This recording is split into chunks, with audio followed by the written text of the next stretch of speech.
Chers amis, bonjour et bienvenue en Ukraine où on se trouve sur un champ avec Eugène. Et là, Hello. on va parler en anglais. Hi Eugène.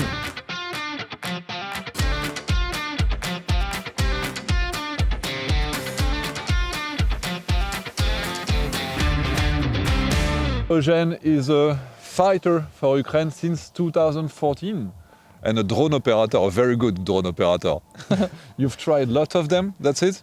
Maybe all of them, I don't know. Which one the first that you used in 2014? My first be built by myself. Really? Yes, it's be a cheap EPO and with some GoPro Hero 2 or Hero 3, something all outdated, I forgot. It's be a super cheap hobby grade plane, but in 2014 basically we don't have anything another.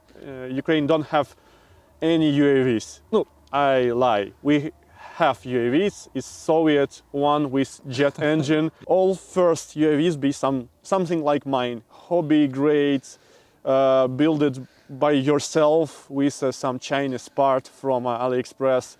And only in 2015 some normal manufacturer start creating something this. Yeah, first drone of Ukraine is Leleka 100, Mara 2, PD1, Furia. Yes, right now is like a most famous UAVs in Ukraine, and it's be born in a start of war. It's always improved. Avant de continuer, un petit mot de notre partenaire France Veriff qui va vous protéger de toutes les menaces d'Internet. Parce qu'il faut en prendre conscience, vous êtes probablement déjà dans le viseur des cybercriminels puisque le phénomène a touché 2 Français sur 3 l'année dernière. Et ça, c'était avant le piratage des données de la sécurité sociale et de Pôle emploi. Donc le risque il est absolument gigantesque, mais les conséquences sont potentiellement très importantes. Par exemple, en cas d'usurpation d'identité, les malfrats pourraient utiliser vos données bancaires pour contracter des crédits de plusieurs dizaines de milliers d'euros en votre nom. Et oui, malheureusement, ça arrive. Et donc ils font ça dans des banques offshore sans recours possible de votre part. Et d'ailleurs, je suis sûr que vous avez déjà reçu ces fameux SMS et mails qui essayent de vous arnaquer. Ce qui veut dire que les cybercriminels ont déjà réussi à obtenir au moins une partie des données qui vous concernent et ils attendent simplement de pouvoir compléter le tableau avant de pouvoir passer à l'action. Et la menace grandit avec la structuration de ces réseaux qui deviennent pas seulement de la cybercriminalité, mais qui sont des vrais réseaux mafieux, avec 60% des attaques qui visent les Français qui viennent de Russie. Et si, comme moi, vous enregistriez vos informations dans votre navigateur internet afin qu'il puisse remplir des informations à votre place, votre adresse, votre numéro de téléphone, éventuellement votre carte bancaire et même vos mots de passe, c'est encore pire puisqu'à partir du moment où les cybercriminels auraient accédé à votre boîte mail, ça veut dire qu'ils ont accès à toutes ces informations sensibles qu'ils vont pouvoir exploiter. Et c'est là que France Veriff intervient. Il s'agit d'une application de cybersécurité tout en un qui va protéger vos appareils, vos données confidentielles et qui fonctionne à la fois comme un antivirus, un outil bloquant les tentatives de phishing, mais aussi en surveillant le dark web 24h/24 pour détecter les moindres fuites de vos données qui pourraient conduire à une arnaque afin de vous avertir et de les bloquer immédiatement. Et ce n'est pas tout, puisque l'offre inclut également la protection pour 4 de vos proches, oui, même votre maman qui a du mal avec son ordinateur, et avec un nombre illimité d'appareils. Donc suivez le lien qui est en commentaire à cette vidéo, franceveriff.fr/Titelman, comme ça vous pourrez aussi continuer à utiliser Internet sans risque. Allez, on retourne à notre vidéo. Now, after a big invasion start, we start receiving a lot of different Western UAVs, like this German one. This Vector. is the Vector? Yeah, quantum So system. it means that you had the opportunity to have feedbacks about what? American systems? We have a system from maybe all European Union country and Including also France? United States. Huh? Not France. Not. We also have one from France. Okay. Delair. Yeah. But it's Sorry for my bad French. Yeah, we received it maybe 1 month ago or Yeah. or something else. 1 year after everybody else, right? Yeah, and I still don't use it, don't try it, and don't have any feedback. So But next time you will explain me. I hope next time I also try it, and I hope this is a good one. So what was the feedback when everybody arrived here? Did it work better than the Leleka or was it worse? When it first time come to Ukraine, it's be piece of shit. It didn't work? Yeah, because nobody from NATO never use his UAV in electronic warfare area. A real war Yes, condition. all UAVs build it with mindset you always have satellite, always. Ça veut dire qu'on a quand même conçu et développé des drones utilisés depuis des années qui étaient incapables de résister à une absence de GPS. C'est quand même dans la perspective, et ils arrivent ici en Ukraine. But when they tried it, when you tried those Western systems, Yeah, basically first question when I ask all manufacturers who come to Ukraine with all UAVs, what your plane do after he lost satellites? And you have only two answers. First, he automatically come home, and Okay. second is more terrifying. It's automatically land in position when he lose connection. Fuck, we basically gift our plane to enemy. It's not a good option.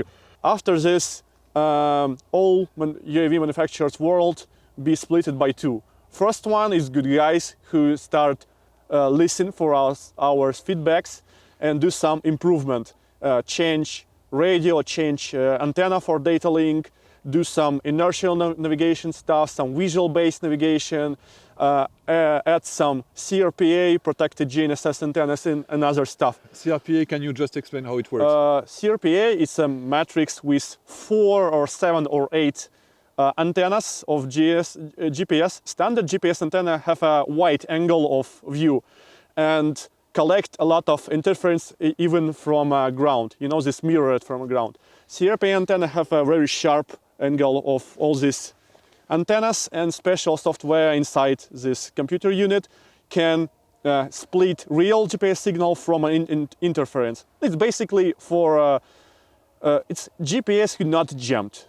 Yes, your satellite count is dropped, but not to zero. Okay. Yes, and it's you give you can keep the- possibility. Even all data link can be jammed. Even much more expensive can be jammed. But if you have some strong navigation, your plane come to home. Without it, if you lose your connection and don't have possibility to control your plane manually, you lost your plane. And another part of Western manufacturers say, no, we don't want to change anything. Our system is battle-proven in Iraq, in Afghanistan, in Syria, and we don't have any problem, never. Maybe it's you a bad pilot, you don't have good skills. I don't want to say name of manufacturer, but some months ago, one American manufacturer of UAVs come to Zaporizhia and lost 2 or 3 his drones. And always when you say, strange, why you lost it? Don't have any problem. Oh, I don't know, maybe it's some bugs. Okay, we go to United States back. And they abandoned, they never tried?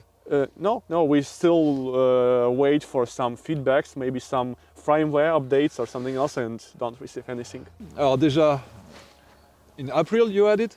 Yeah, maybe it's in April of 22. Ok, donc déjà, dès le mois d'avril, les Allemands, ils avaient fourni ce matos. La France, on a commencé en septembre 2023, donc plus d'un an de retard. Ça veut dire qu'ils ont eu aussi du retour d'expérience. In the beginning, did the Vector work correctly? No. In beginning, Vector have a lot of standard problem like all another manufacturer. It can fly without satellites. A lot of function don't work correct in this area, and also link not perfect because antenna not be prepared for high interference area. But Quantum Systems listen for my feedback and try to improve it, and every month I receive new firmware updates, new features. Right now you can see even new antenna. It's much more better in jamming area. And also what I like Quantum Systems guys build a service center in Ukraine. Oh, that's nice. Yeah, this is one of the most better point, because all planes can be damaged.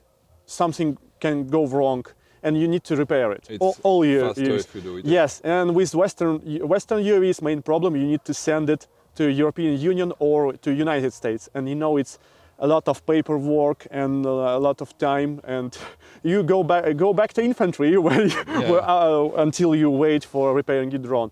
When you have a service center in Ukraine, you can send it with Nova Pochta. A few weeks. Yes, waiting and receive repaired one and go back to your work. It's very nice. Much better. I really hope all another manufacturer also Will do build the his same. service center here. Yes. Vous avez entendu les amis, c'est comme ça qu'on travaille. Bravo les Allemands. Alors, on va quand même faire le tour de ce drone qui a une particularité. C'est un drone à aile fixe, comme vous pouvez le voir. Alors il se monte, il se démonte, c'est super simple, ils l'ont fait en 5 minutes, j'ai même pas eu le temps de sortir la caméra.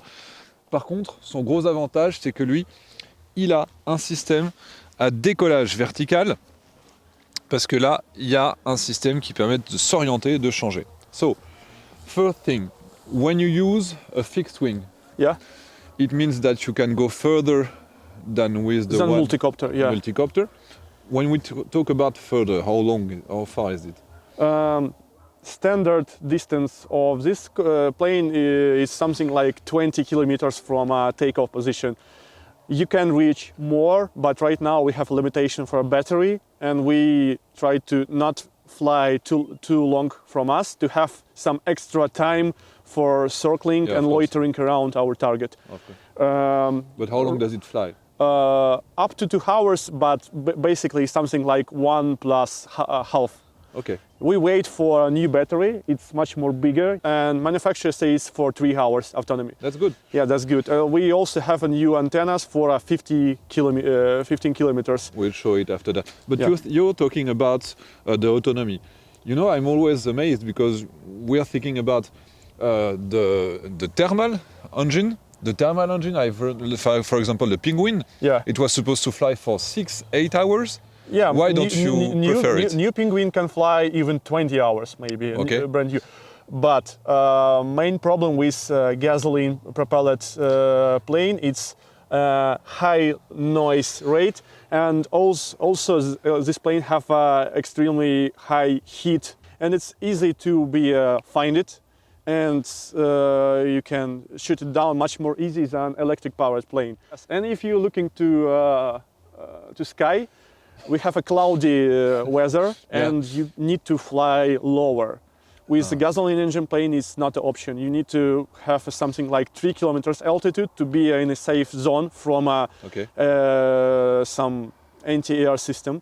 On an electric powered, I can fly something like 800 and still be in a Silence. safe condition. But even 800, it's not a safe 100%. And of course, you need bigger camera and better zoom to Yeah. go higher. Yeah. Okay, so I understand. And what are the new features that you can have on this one? So I see that there's a very nice zoom there. Yeah, Night it's this vision. 40x optic zoom. Okay, And 40x. Wow. yeah, and X2 digital. Yes, Okay. and also HD thermal camera. A lot of guys use this drone always only in the night time, because HD thermal camera give you possibility to find a lot of enemies. You know, everybody think at night nobody see it, but it's not true, because a lot of UAVs have a thermal camera and find some warm targets like a people, like a vehicle with turning on engine. It's much more easily in thermal cameras than in a standard electric optic day camera.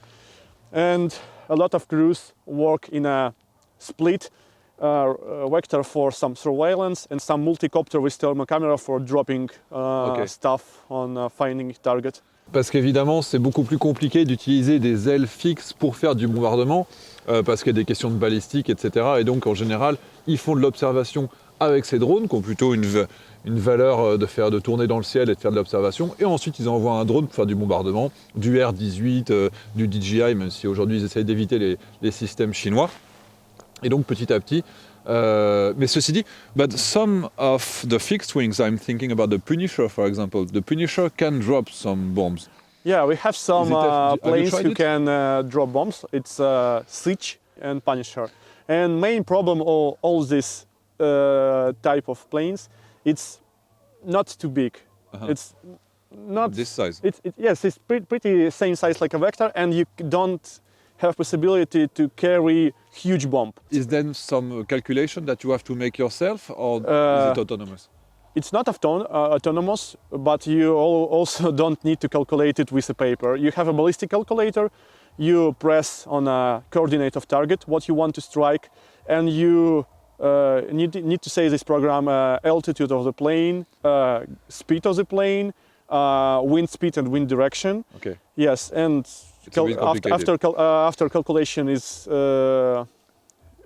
end, the program gives you coordinates of place where you need to drop your bomb to hit the target. Donc il y a quand même des manières plus simples de travailler, c'est la coordination entre ce type de drone et les drones qui font le bombardement. Celui-là, il a cette particularité donc de pouvoir décoller à la verticale, alors que par exemple quand on regarde un Punisher ou un Leleka, ils ont une sorte de catapulte qui va les lancer. Donc le gros avantage, c'est que ça permet de décoller de n'importe où, très rapidement, sans avoir besoin de passer du temps à se mettre en place ou à installer la catapulte. But I guess that we lose some autonomy because of the vertical takeoff. Yeah, vertical takeoff and landing, it's always compromise. Because yes, you have a more comfortable way of And safe.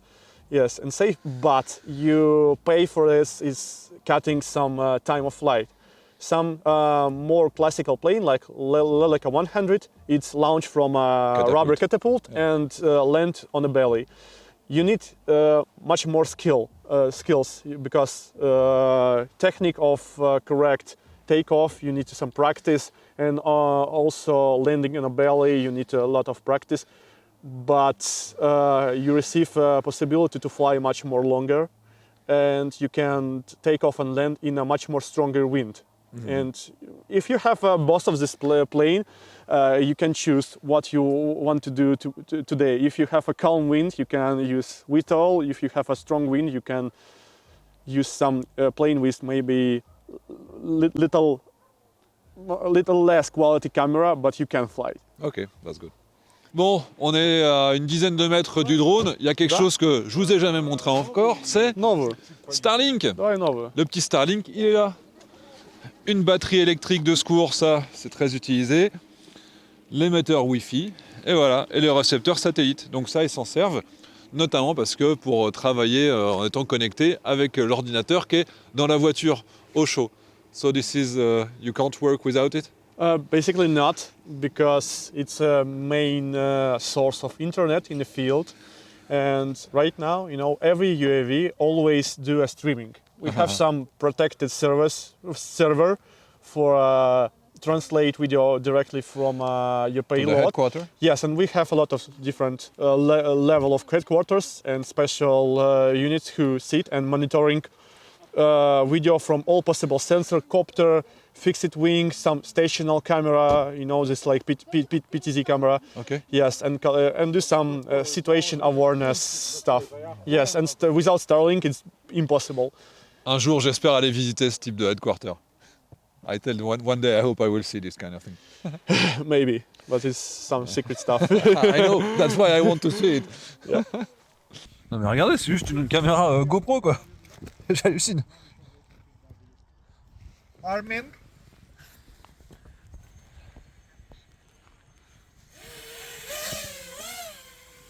Et voilà. Wouhou! Ça a de la patate. I want one.